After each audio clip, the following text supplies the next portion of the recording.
동북아 비핵지대를 위한 의회 네트워크 모임이라고 하는 단체가 있습니다. 한일 양국 의원들이 참여하는데요. 이 모임이 다음 주 미국에서 만난다고 합니다.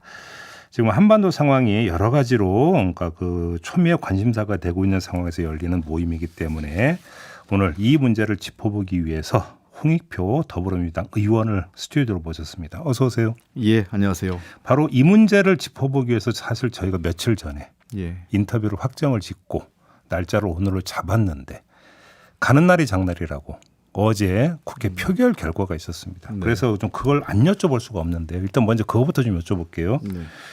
어제 심야 의원총회 걸렸는데 예. 의원님이 의총장 박차고 나가면서 탈당하겠다 이렇게 말씀하셨다는 보도가 있었습니다. 어떻게 된 겁니까? 좀 상황이 매우 답답했어요. 그래요? 예. 뭔가 책임지겠다. 당이 지금 굉장히 중대한 위기에 처해 있는데 책임 있는 사람들은 자신의 책임을 지겠다고 나서는 사람도 없고 전부 다 책임 떠넘기기 하고 상대방을 비난하고 공격하는 데만 집중하니까 상황이 답답했죠. 잠깐만요. 책임져야 하는 사람들이라고 하는 게 혹시 원내 지도부를 뜻하시는 겁니까? 1차적으로? 1차적으로 원내 지도부, 그다음에 현 최고위원들, 그다음에 그 정무직 당직자들 다 포함되어 있는 거죠. 그리고 박광호 원내대표는 사의를 표명을 했잖아요. 그러니까 한참 동안 사의 표명이 이루어지지 않았죠. 의총 열렸는데 예. 바로 표명한 게 아니었어요. 예, 그렇습니다. 사실 그것 때문에 의원들 간의 갑론을박 한 상당수의 의원들이 이제 원내 지도부 책임을 물었죠. 예. 그래서 이 문제는 원내 표결과 관련된 상황이니까 원내대표를 포함한 원내 지도부가 1차적으로 책임을 져야 된다. 사의 표명해라 이렇게 얘기를 했고 네. 반면에 이제 일부 또 그 박광원 원내대표 쪽을 좀 옹호해 주는 분들 입장에서는 이게 원내대표만 책임질 일이냐, 지도부 전체가 퇴진해야 될 문제이지. 그리고 차라리 비대위로 가는 게 맞지 않느냐 이런 얘기가 있었고요. 예. 그래서 그런 공방을 의원들 간에 계속 지대하게 하게 만들었고 당 지도부가 그다음에 두 번째 그런 상황에서 이제 서로 불필요한 감정적 대화도 오고 갔죠. 예. 근데 사실 그날 어제 상황을 보면 1차 본회의에서 우리가 검사 탄핵안 가결 이후에 저희가 정의하고 의원총회를 했지 않습니까? 그래서 그때 논의하다가 그러면 일단은 원내대표를 포함한 최고위원들이 지도부가 회의를 해서 어떻게 책임지고 어떤 입장을 할 건지 이후 수습을 어떻게 할 건지 입장을 갖고 와서 다시 회의를 열자 해가지고 열린 회의가 한 10시경 돼서 열린 거예요. 그러면 1차적으로 최고위원들이 어떤 결론을 내렸고 우리가 이렇게 하려고 그러고 책임을 어떻게 지겠다 수습을 어떻게 하겠다 이 얘기를 하는 게 우선인데 그 얘기가 안 나오고 의원들 자유발언으로 시작해가지고 1시간 반 이상을 그런 공방이 이루어지는 속에서 굉장히 무책임한 행태를 보였다고 생각을 합니다. 그러면 정리하면 박광원 원내대표가 표결 직후에 자발적으로 사퇴 의사를 내놓은 게 아니라 속칭 떠밀려서 그러면 사퇴한 거다. 혹시 이렇게 이해를 해야 되는 겁니까?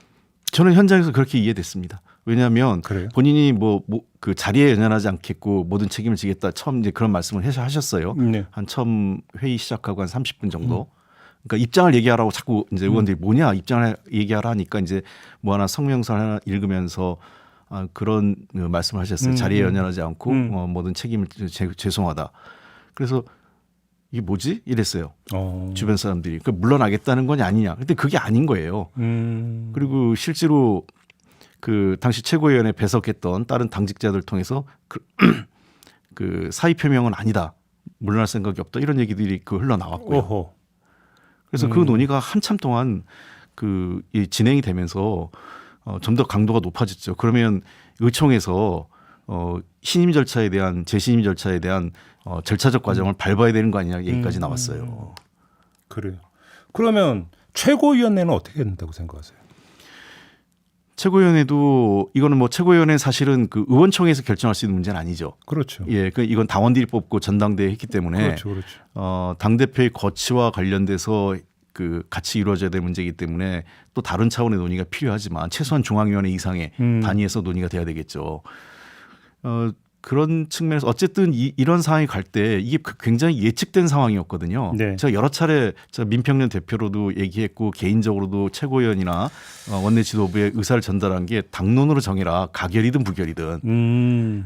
이미 내가 개인적으로 확인한 것도 찬성이 미니멈 한 28표, 맥시멈 한 35표 정도 돼서 표결 전에 파악하신 게. 예, 그래서 한 30표 정도 평균 봐서 30표 정도 될 거 가능성이 높다. 라는 얘기를 여러 차례 했어요. 그걸 기자들하고 제가 식사하면서 그 제 얘기를 들은 기자들도 많아요. 그럼 원내 지도부도 그 정도는 파악하고 있었다고 봐야 되겠네요. 그렇죠. 제가 뭐 별다른 뭐 그 정보가 그 더 제가 혼자 그 많아가지고 그걸 판단하는 게 아니라 그래서 제가 불안하다. 그래서 기자분들하고 식사하면서 뭐라고 했냐면 부결 가능성이 높긴 한데 자신할 수 없다. 그래서 이런 상황으로 당 지도부가 이 상황을 대처하면 안 된다. 그래서 가결이든 부결이든 확실하게 입장을 정해놓고 이 당의 입장을 관철시켜야지 이렇게 가다 큰 혼란 나온다라는 게 저 걱정이었어요. 알겠습니다. 아무튼 그렇게 해서 이렇게 왔는데 마지막 이 질문을 좀 드릴게요. 누가 어떻게 수습해야 된다고 생각하세요? 지금 어제까지 난 결론은 일단은 이제 박광원 원내대표가 1차적으로 책임지고 물러나고요. 그다음에 정무직 당직자들, 그러니까 사무총장, 그다음에 정책위 의장 등등 그쪽은 이제 물러나는 것 같고요. 그렇게 되면 아마 원내대표 선거가 다음 주 중으로 있을 것 같아요. 빠르면. 빠르면. 예. 지금 이제 송기현 원내수석이 그 임시로 그걸 이제 당을 원내를 총괄하게 돼 있기 때문에 당원 당규상.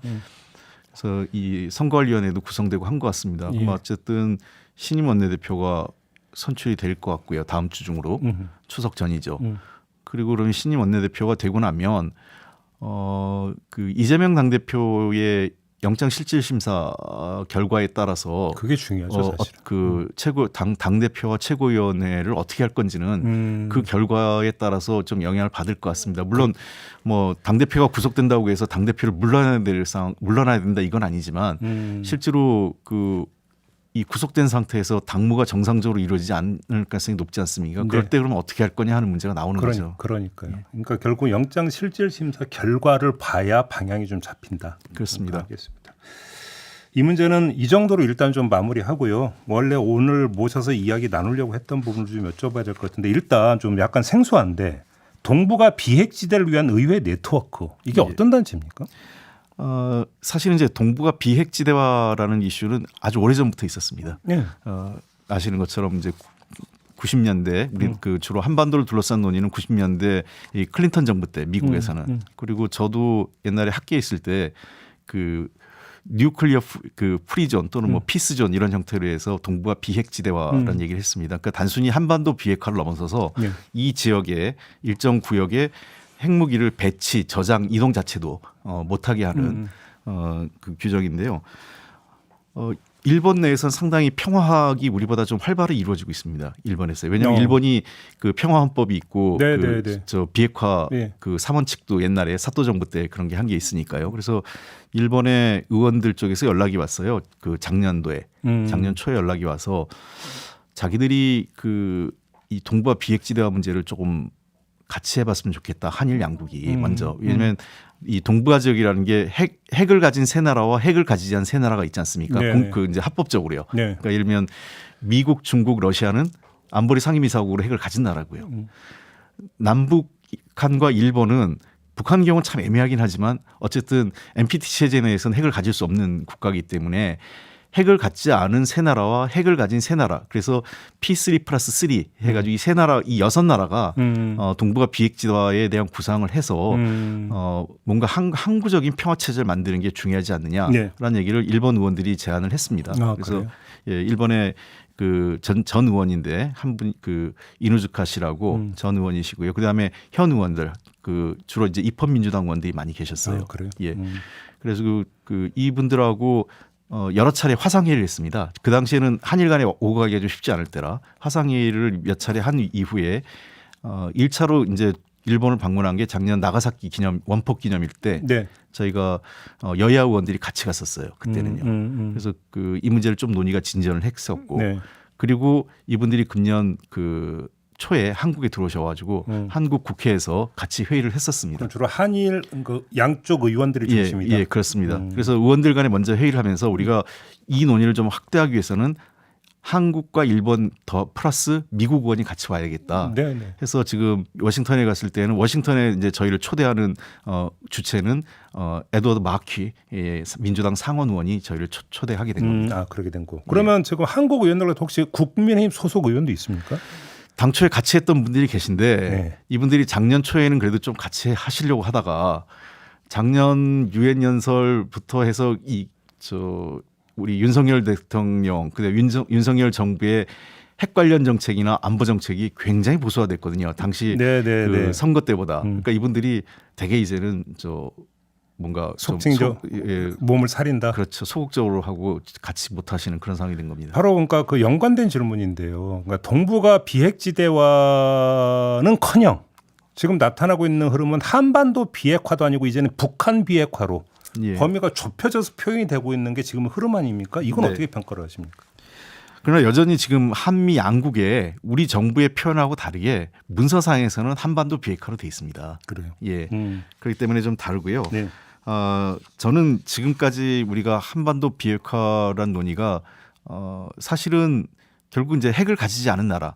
그러니까 북한의 핵이라는 거는 두 가지 성격이 다 있다고 생각합니다. 그건 핵무기가 가진 고유한 성격이 그렇습니다. 왜냐하면 공격과 방어라는 게 분리될 수 없어요. 네. 핵무기가 자체가 비대칭성 때문에. 그렇죠. 예, 그래서 뭐 일부에서 얘기한 것처럼 북한이 체제를 보존하기 위한 방어용이다. 이것도 부분적으로 맞습니다.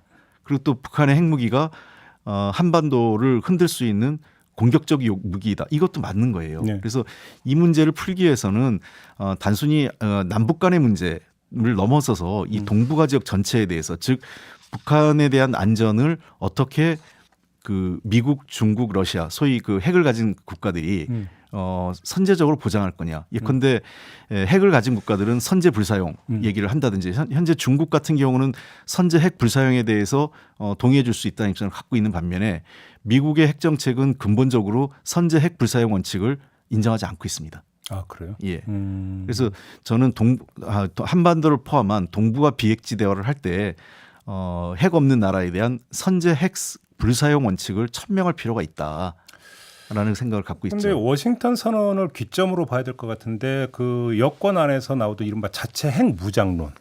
그게 이제 그 기점으로 약간 좀 들어가긴 했지만 여권의 기류는 오히려 그런 쪽으로 가고 있는. 지금 의원님이 강조하는 방향으로 정반대 쪽으로 그동안 왔던 거 아닙니까? 그렇습니다. 그러니까 이 지난번 워싱턴 선언이 재미있는 거는요. 북한의 핵을 가져서 안 된다고 확고한 원칙도 있었지만 거꾸로 한국도 핵을 가지려고 해서 안 된다는 걸 분명히 한 겁니다. 그러니까 실제로 미국 입장에서는 한국이나 일본이 핵을 갖는다는 것은 북한이 핵을 갖는 거하고 약간의 차이는 있지만 다 원치 않는 상황이죠. 그렇기 때문에 워싱턴 선언에서는 한국도 남한 정부가 독자적인 핵무기를 가질 필요가 없다는 걸 분명히 재확인했습니다.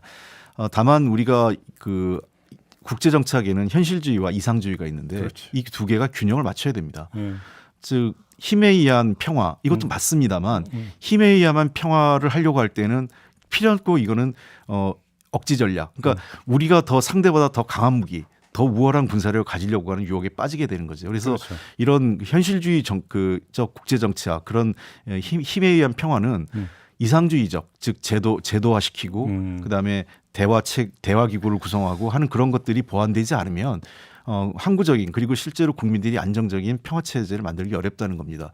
윤석열 정부의 힘에 의한 평화 얘기했지만 우리 국민들은 한반도 상황이 훨씬 더 불안해졌다고 느낄 겁니다. 네. 그러면 다음 주 미국에서 회의가 열린 뭔가 좀 가시적인 결과나 이런 내용이 좀 나올 예정입니까? 지금 그 기본적으로 문구는 합의가 돼 있고요. 합의문이. 예. 그래서 가서 다시 한번 현장에서 좀 더 논의를 해서 저희들이 기본적으로 이 문구를 그 마키 상원 의원이 한미일 의원들의 공동 입장이라고 해서 바이든 미국 대통령한테 전달하고자 한다 이런 생각을 좀 갖고 있습니다. 거기까지는 큰 틀에서는 합의가 돼 있습니다. 아무래도 이제 그 미국 행정부를 움직이는 게 가장 관건이긴 하죠. 그렇습니다. 그런 그러니까 점에서. 동북아 비핵지대의 가장 중요한 행위자, 네.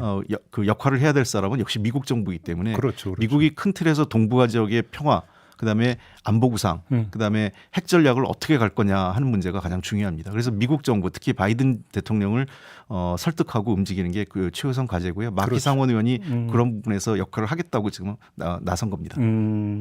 포인트는 거기에 있겠네요. 그러면 알겠습니다. 근데 관련된 부분이니까 좀 질문 좀 드릴게요. 문재인 전 대통령이 9.19 5주년 기념식에 와서 평화가 경제다. 보수가 안보와 경제를 잘할 거라는 조작된 신화를 깨자. 이런 그 취지의 그러니까 그 발언을 했는데 대통령실이 바로 굴종적 한 사람이 평화는 아니다. 이렇게 받아쳤거든요. 어떻게 예. 평가하십니까? 일종의 그 사실과 다른 신화죠. 그러니까 왜냐하면 그 IMF가 보수 정부 때 생긴 게 아니지 않습니까? 제가 진보 정부 때. 그렇죠. 결국 보수 정부 때 김영삼 정부. 김영삼 정부 시절에 한국 경제가 몰락했고요. 그리고 그 몰락한 한국 경제를 되살리는 과정에서 김대중 대통령과 문재인 노무현 정부 시절에 상당히 경제 성장이 빠르게 있었습니다. 그 바탕에는 당시 중국 경제 성장의 모든 이 이익을 한국이 상당 부분 가져왔었기 때문에 그렇습니다. 예, 그 당시에요. 예. 네. 그러나 이후에 그 이명박 정부 때 경제 성장률 좋지 않았고요. 그다음에 박근혜 정부 때 더더욱 한중 관계 마찰 생기고 여러 가지 한일 관계도 사실은 문재인 정부 때 나빠진 게 아닙니다.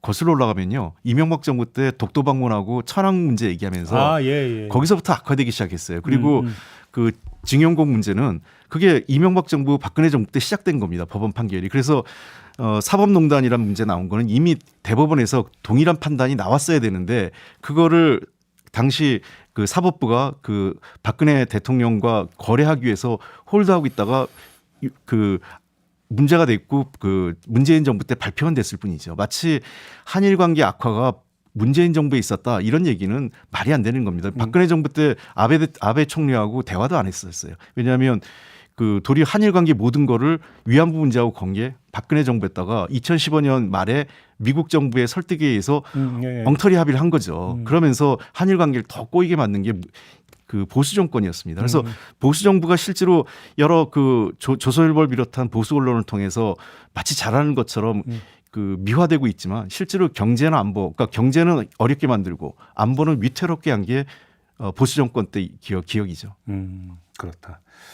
알겠습니다. 아무튼 다음 주 이제 그 미국에서 이제 어떤 결과가 도출될지 좀 저희도 좀 관심을 갖고 지켜보도록 하고요. 오늘은 이렇게 좀 이야기는 좀 마무리해야 될 것 같습니다. 고맙습니다, 의원님. 네, 감사합니다. 홍익표 더불어민주당 의원과 함께했습니다.